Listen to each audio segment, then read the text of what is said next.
उम्र है 70 की, पर कदमों में रफ्तार है, जिंदगी में उनकी अब भी बहार है।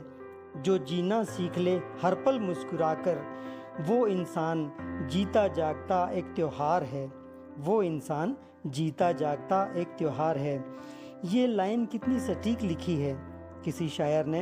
आज जब मैं आनंद सर को देख रहा हूँ पेड़ पर चढ़ कर के वो सब्जी तोड़ रहे हैं बेल से, इतने ऊर्जावान इस उम्र में इतने उत्साहित व्यक्ति सच में मैंने अपने रिलेटिव में, परिवार में, आसपास कहीं इतना उत्साहित एनर्जेटिक पर्सन मैंने नहीं देखा।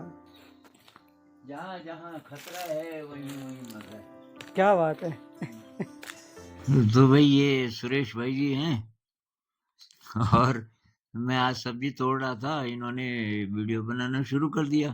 मुझसे पूछा था मुझे, मैंने सोचा ये अपनी याददाश्त के लिए कि भाई ये याद रहेगी कि वहां भी गया था। तो मैंने कहा बना लो। तो फिर इन्होंने कविता ढूंढी कहीं से, वो भी डाल दी। फिर आइडिया आया कि ये दर्शकों को भी दिखा दें। तो आप कुछ पूछना चाहते हैं क्या? जी, मैं देखता हूँ कई बार हम अपनी डेली लाइफ में जो चैलेंजिंग पाथ होते हैं उनको अवॉइड करते हैं, रिस्क को अवॉइड करते हैं, टफ पाथ होता है उसको अवॉइड करते हैं, हम कंफर्ट को ज़्यादा प्रेफर करते हैं।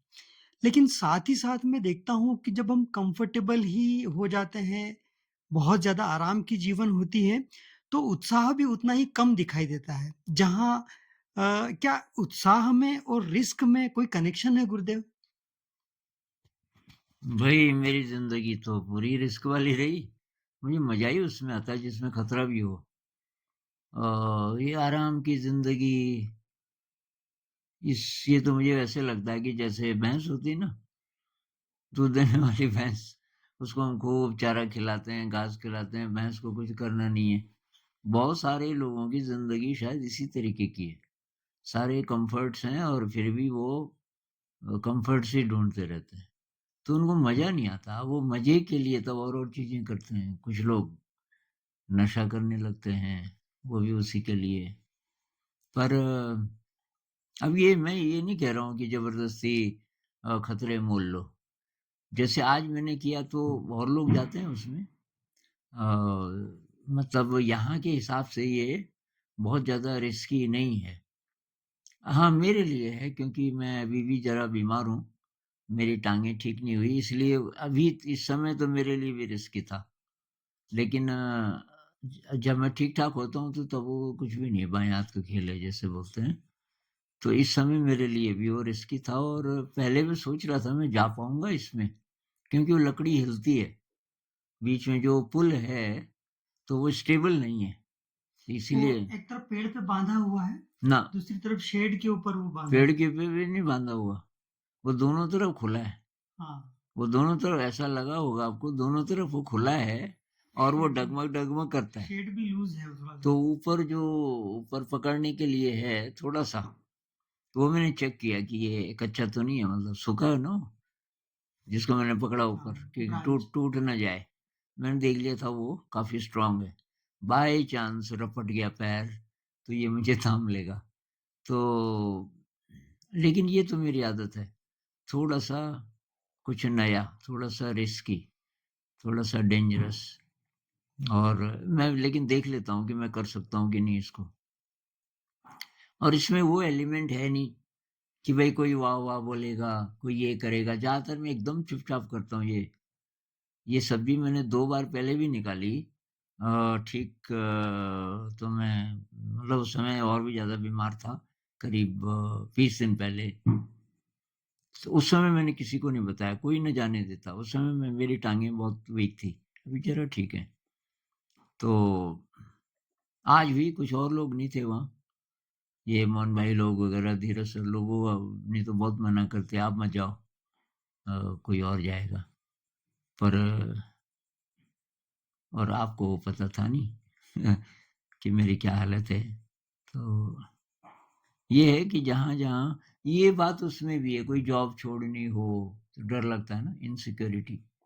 अब दूसरा मिलेगा कि नहीं मिलेगा, मैं दूसरे का नहीं सोचता, पहले ये छोड़ना है और आज ही।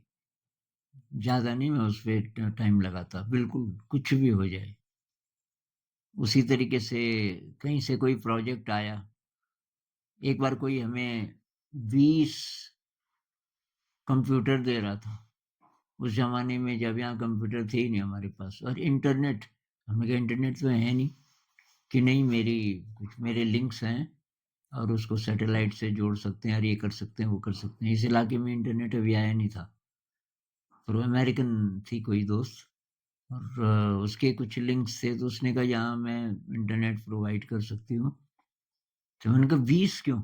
कि 20 इसलिए कि दुनिया के अलग-अलग स्कूलों से आप वो यहाँ के बच्चे उनके साथ चिट्ठी-पत्री करेंगे। तो ये बात ही बात चल रही थी, मैंने कहा ये करेगी थोड़ी। और अमेरिका जाके उसने बोला कि ये हो गया और कल दिल्ली से कोई महिला आएगी, देखने की कहाँ रखने वाले हो वगैरह। तो तब तक दिल्ली वाली का भी चिट्ठी आ गई कि मैं बहुत खुश हूँ कि आपको ये मिला, बहुत कम लोगों को सेलेक्ट किया गया। कोई कंपनी थी जो दे रही थी और मैं कल आ रही हूँ। मैंने तुरंत जवाब दिया, हम नहीं रखेंगे इसको, हमारे पास जगह नहीं है, ना हम तैयार हैं। पता नहीं मुझे कुछ पेट में हुआ, जिसको गट फीलिंग नहीं बोलते। मुझे इसमें खराब लगा, खतरा लगा। 6 महीने बाद पता चला कि वो पूरी स्कीम डिज़ास्टर साबित हुई। तो जो दे रही थी उसको बहुत हैरानी, आपको कैसे पता चला कि ये होने वाला है? मैंने कहा मुझे थोड़ी पता चला क्या होने वाला है। पर मेरी गट फीलिंग ये थी कि ये ठीक नहीं है। मेरे कुछ दोस्तों ने भी बोला कि आपने ना क्यों बोला? आप आ जाते, भेज सकते थे हम उनको। फिर मैंने कहा यहाँ लालागिरी करने थोड़ी बैठे हैं, भेज सकते थे। अब पैसा ही कमाते तो और जगह जाते। मैंने कहा ना ये मुझे अच्छा नहीं लगा। फिर वो बच्चे क्या लिखेंगे वेस्ट के बच्चे, तो ये ठीक नहीं है। तो मतलब बड़े-बड़े रिस्क, तो ये तो मेरा ज़िंदगी का स्टाइल है।